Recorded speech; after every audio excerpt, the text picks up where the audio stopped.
রাত কয়টা বাজে? হ্যাঁ, কয়টা বাজে? কতক্ষণ ধরে ওয়েট করতেছি এই দুপুর থেকে। খাবার নিয়ে দুপুরে খাবার নিয়ে এখনো বসে রয়েছে। এখন রাত কয়টা বাজে? কোনো তুমি কথা? খাই নিলা না কেন? তুমি খেয়ে নিতা। হ্যাঁ, খেয়ে নেবো মানে? তুমি বাইরে কেন থাকবে এত রাত পর্যন্ত? না ঠিক আছে বাইরে থাকো, কিন্তু তারপরে ওই এত রাত পর্যন্ত না থাকলে হইতো, বউ বাসায় একা। তারপরে এটা একটু বেশি বেশি না? हाय हाय इतना सुकून। না সমস্যা নাই, ছেলে মানুষ একটু বাইরে থাকে, আর সমস্যা নেই, ঠিক আছে।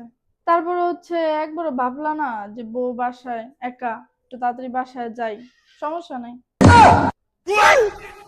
আর সমস্যা নেই, ছেলে মানুষ একটু বাইরে যায়, বন্ধু বান্ধব আছে, একটু আড্ডা দেয় না, সমস্যা নেই। বন্ধু বান্ধব আছে, এখন বিয়ের পর কি সারাদিন এই বাসায় থাকতে হবে এমন কিছু আছে? যাও, এইগুলা নর্মাল বিষয় এগুলো। আরে যাও যাও, পারলে আরো 1 ঘন্টা ঘুরে আসো, সমস্যা নেই, যাও। বাসায় বন্ধু বান্ধব টেয়া পাইছি, বন্ধু বান্ধব আছে। আরে যাও, ভালোর জন্যই তো বলছি, যাও একটু তাহলে আড্ডা যাবো, আমি দিয়ে ঘুরে আসো। আসি তাহলে। আচ্ছা যাই। যাও, সমস্যা নেই।